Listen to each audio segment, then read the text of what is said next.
알아두면 유식해지는 경제학 지식. 지금까지 계속되는 잃어버린 N년 일. 1990년 초반 일본 부동산 시장의 대폭락.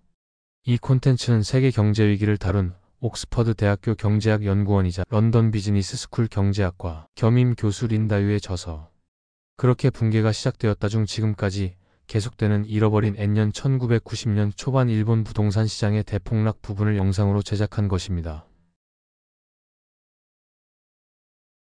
1980년대 후반, 일본은 20세기의 가장 큰 금융 열기 중 하나에 사로잡혔다.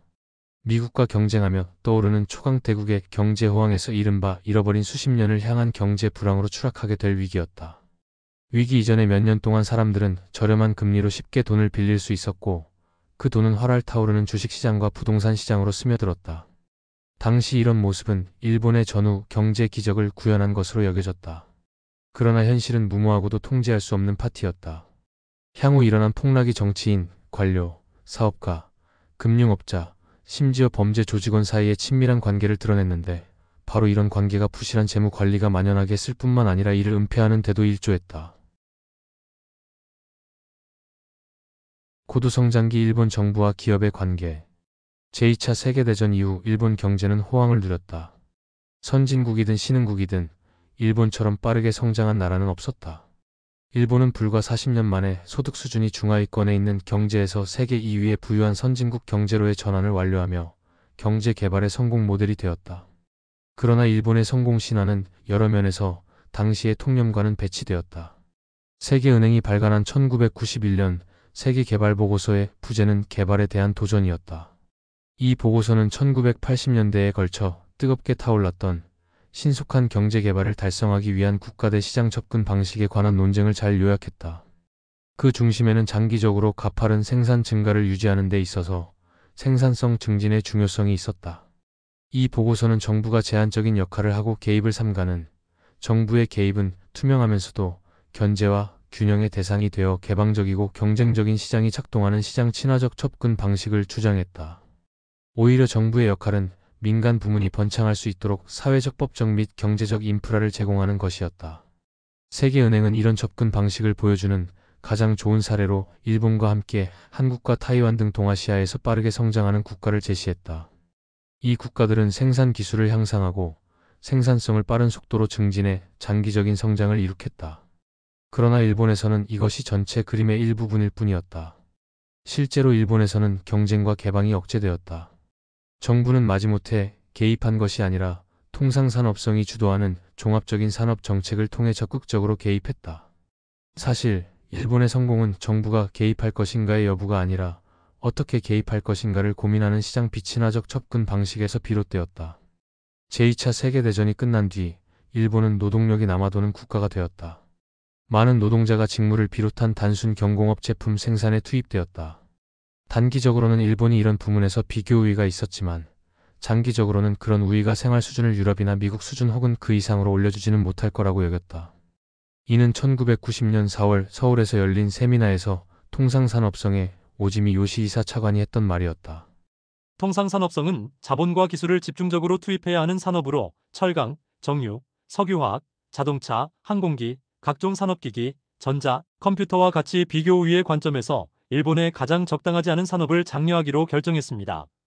단기적이고 정적인 관점에서 보면 이런 산업을 장려하는 것이 경제적 합리주의와는 배치되는 것으로 여겨집니다. 그러나 장기적인 관점에서 보면 바로 이런 산업이 수요의 소득 탄력성이 높고 기술 진보가 빠르게 진행되고 노동 생산성도 빠르게 증진됩니다.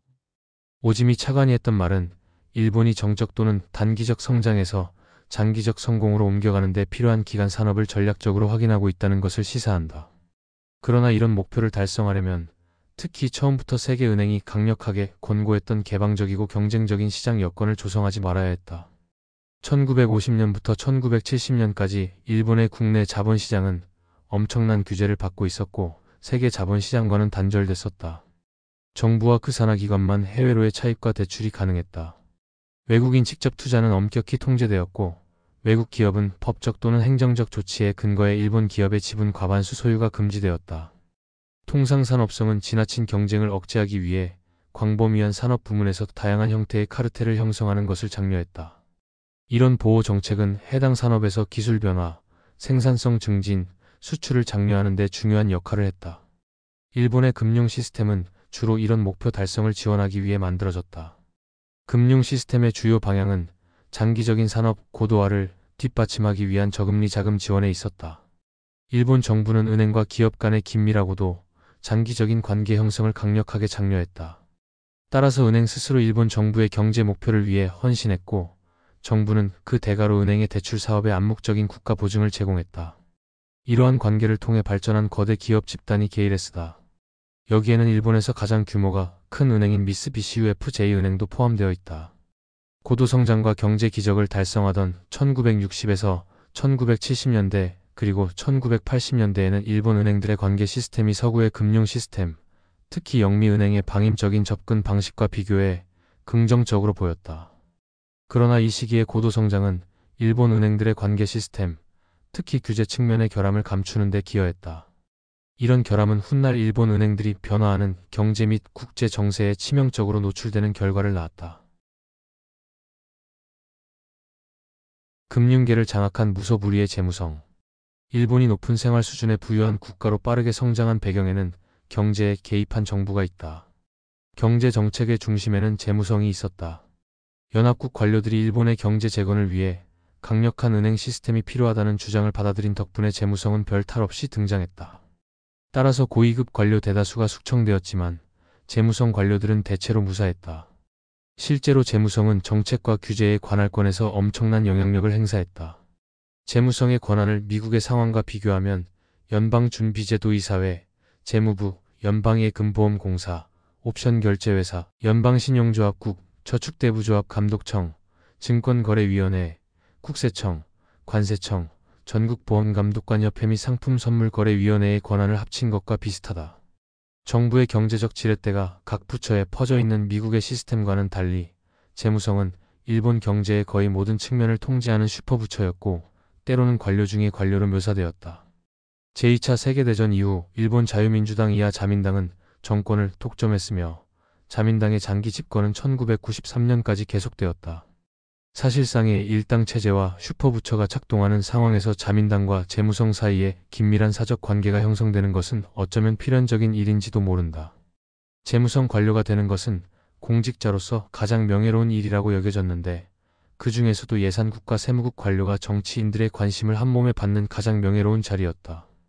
재무성의 최고위 관료는 예산국과 세무국을 거치는 경향이 있었다. 정치적 중립을 지켜야 하는 최고위 관료 중 상당수가 공직을 떠나 자민당에 입당해 의원이 되었다. 저명한 정치인의 딸이 재무성 직원과 부부의 연을 맺는 등 각종 혼인 관계가 양대 조직 간의 관계를 더욱 공고히 했다. 이처럼 긴밀한 관계는 재무성의 정치적 보호막을 제공했다. 재무성의 영향력은 자체 업무 범위를 훨씬 뛰어넘어 확대되었다.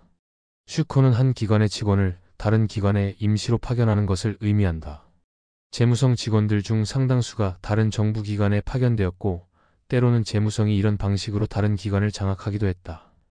예를 들어 1998년 금융감독원이 금융서비스에 대한 독립적인 규제기관으로 설립되었을 때 직원 35명 중 24명이 재무성에서 파견되었다. 파견된 인원 중 실제로 규제 관련 경험이 있는 사람은 거의 없었다.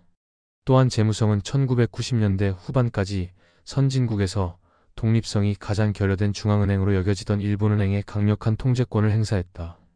일본은행 업무의 대부분은 재무성 지침을 통해 법적으로 통제되었다. 통화정책은 일본은행이 결정하는 것으로 되어 있지만 이 결정은 일본은행 정책위원회 회의를 소집한 재무성 장관을 중심으로 이루어졌다. 여기서 일본은행을 대표하는 사람은 총재가 유일했다. 은행 시스템을 살펴보면 일본에서는 인적 네트워크가 금융 정책의 결정과 규제에서 중요한 역할을 했다. 서구 선진국의 은행 시스템에서 볼 수 있는 공정하고도 독립적인 규제 프로세스가 아니라 비공식 네트워크에서 볼 수 있는 인맥이 중요한 역할을 했다. 은행 혹은 증권사에서 근무하면서 재무성과의 연락을 담당하는 사람들을 모후탄이라고 한다. 그들이 하는 일은 기본적으로 재무성과 친밀한 관계를 맺고 협상을 하는 것이며 종종 새로운 사업에 대한 암묵적이고도 비공식적인 승인을 구하는 것이었다. 모후탄이 매일 재무성을 방문하는 것은 흔한 일이었다. 그들은 자신이 맡은 관료들에게 술과 식사를 대접하면서 은행 혹은 증권사와 재무성 사이의 관계를 공고히 했다. 모후탄은 주로 30대 후반의 도쿄대 출신으로 고위 관리직이었다. 모후탄에게서 극진한 대접을 받는 것은 재무성 관료들에게는 일종의 특권으로 여겨졌지만 모후탄은 금융 부문의 각종 현안에 대한 정보를 얻기 위해 자신의 인맥을 활용한 것이라고 주장하곤 했다. 아마쿠다리는 재무성이 퇴직 관료를 금융 부문으로 보내는 것을 의미한다. 아마쿠다리는 재무성 관료들에게 중요한 동기부여였으며 대체로 고용의 연장으로 여겨졌다. 공직자가 받는 연봉이 민간 부문보다 낮기 때문에 재무성을 퇴직하고 높은 연봉을 받는 자리로 가는 것은 본질적으로 이연 보상의 한 가지 형태로 여겨졌다. 아마쿠다리 대상자는 연봉과 퇴직 수당뿐만 아니라 직위에서도 상당히 높은 대우를 받았다. 은행 입장에서는 재무성 퇴직 관료를 영입하는 것이 재무성과의 소통과 업무 추진을 원활히 하는 방편이었다. 그러나 은행을 감독하고 규제하는 효과의 측면에서 보자면 모후탄과 아마쿠다리 시스템은 역기능을 초래할 수밖에 없었다. 퇴직 후의 선택권이 전임자들의 호의에서 나온 것이라면 현직 관료들은 이미 퇴직한 재무성 출신들과 우호적인 관계를 유지해야 하는 강력한 동기에 직면했다. 이는 정보를 공유하는 것뿐 아니라 전임자들의 잘못을 눈감아 주려고 했기 때문에 과거의 잘못 혹은 문제를 덮어두는 것을 의미했다. 이런 관계가 은행에 대한 규제를 좌절시켰고 이 문제는 훗날 위기를 맞이하면서 드러났다. 이상으로 지금까지 계속되는 잃어버린 N년 일이었습니다.